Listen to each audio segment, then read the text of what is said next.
Las 4 palabras más caras en el idioma inglés son, esta vez es diferente. John Marks Templeton, nacido en Winchester, Tennessee, Estados Unidos, en 1912, terminó adquiriendo la nacionalidad británica y siendo nombrado Caballero del Imperio Británico. Cursó estudios en la Universidad de Yale, convirtiéndose en el primer ciudadano nacido en Winchester en graduarse. Empezó a trabajar en Wall Street en la década de 1930. Conocido también por todas sus labores de filantropía, creó, en 1947, Templeton Growth Fund, considerado el primer fondo de inversión moderno. En 1992 vendió el fondo a Franklin Resources por un valor de $440 millones y se retiró. Fallecido en 2008 en Bahamas, escribió varios libros. Algunas de sus obras más destacadas fueron Golden Nuggets, Buying at the Point of Maximum Pessimism e Investing the Templeton Way. La revista económica Money le eligió como el mejor seleccionador de acciones del siglo XX. Capítulo 3, parte 1. Diversifica y vencerás. El único inversor que no debería diversificar nunca es aquel que acierta el 100% de las veces.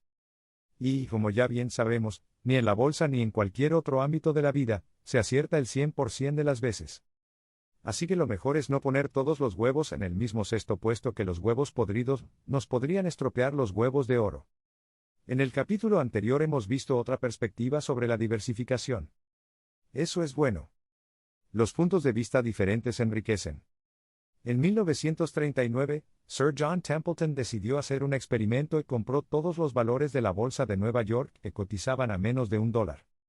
Fueron 104 empresas por un valor total de $10,400.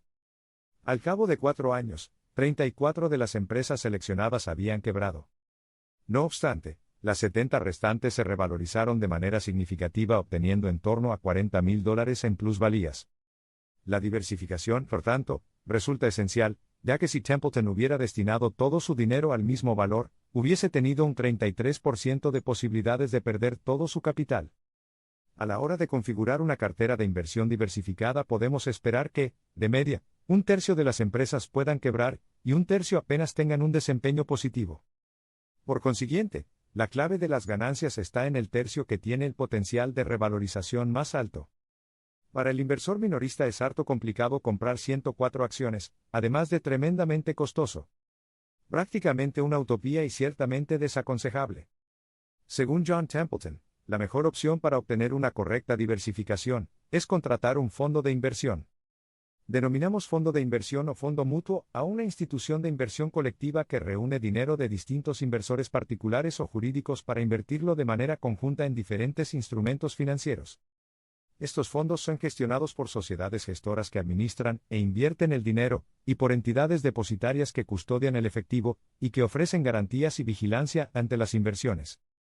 A los inversores que realizan el aporte dinerario se les conoce como partícipes. Al invertir en un fondo se obtiene un número determinado de participaciones, las cuales tienen un valor liquidativo precio, que se conoce a diario y que se extrae de la división entre la valoración del patrimonio total del fondo y el número de participaciones en circulación. Los rendimientos provenientes del fondo se consiguen en el momento de vender las participaciones, que por lo general, se limita a unas fechas o periodos concretos conocidos como ventanas de liquidez. Existen fondos de diversa naturaleza, individuales, grupales, privados o estatales, e invierten en función de diferentes riesgos y objetivos. La principal razón de ser de estos instrumentos financieros es posibilitar al pequeño inversor el acceso al mercado monetario, a partir de unos requisitos de capital relativamente modestos, canalizando su ahorro de forma más profesionalizada, diversificada, rentable y accesible que si lo hiciera de manera individual. Existen 4 tipos de fondos de inversión clasificados según criterios de riesgo. 1. Fondos de renta variable. Su rentabilidad no está garantizada y conllevan riesgos mayores pero un potencial de ganancias alto. 2. Fondos de renta fija. Su rentabilidad se conoce de antemano, y son a priori más seguros pero no están totalmente exentos de riesgo. 3. Fondos mixtos. Se componen de una combinación de activos de renta fija y renta variable. 4. Fondos garantizados. Están destinados a garantizar la preservación del capital. Como la gran mayoría de las innovaciones financieras, el primer fondo de inversión tuvo origen anglosajón. Se creó en Londres en 1868, y se llamó Foreign and Colonial Investment Trust. Con un capital total aproximado de 1 millón de libras, este fondo invertía en distintos valores de deuda pública de hasta 17 países diferentes. Algunos historiadores, sin embargo, confirman que ya en el siglo XVI, en diferentes territorios europeos como Augsburgo, Florencia y Holanda, se desarrollaron algunas instituciones privadas que hacían inversiones colectivas.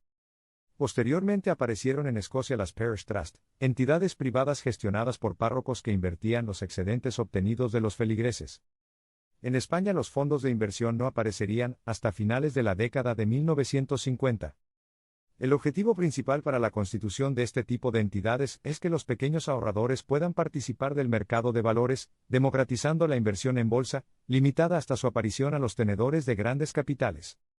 No sería hasta bien entrada la década de 1980, coincidiendo con la liberalización del sector financiero, la entrada en la Comunidad Económica Europea, y la caída generalizada del rendimiento de los depósitos bancarios, que los fondos despegarían totalmente a nivel global. Lo primero que debe tener claro un inversor a la hora de invertir es saber si quiere delegar la tarea de multiplicar su dinero a un gestor profesionalizado, o desea hacerse cargo del destino de su capital él mismo.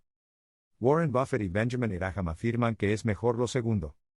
Templeton, en cambio, creía que el inversor promedio no dispone ni de los conocimientos ni los recursos para batir al mercado y, consecuentemente, resulta conveniente que invierta a través de fondos de inversión. Sir John Templeton creó el Templeton Growth Fund, actualmente Franklin Templeton Investment, en 1947 y cuenta con unos 3.000 empleados, sucursales en los 5 continentes y alrededor de 80 fondos diferentes que invierten en los más variados sectores y zonas geográficas.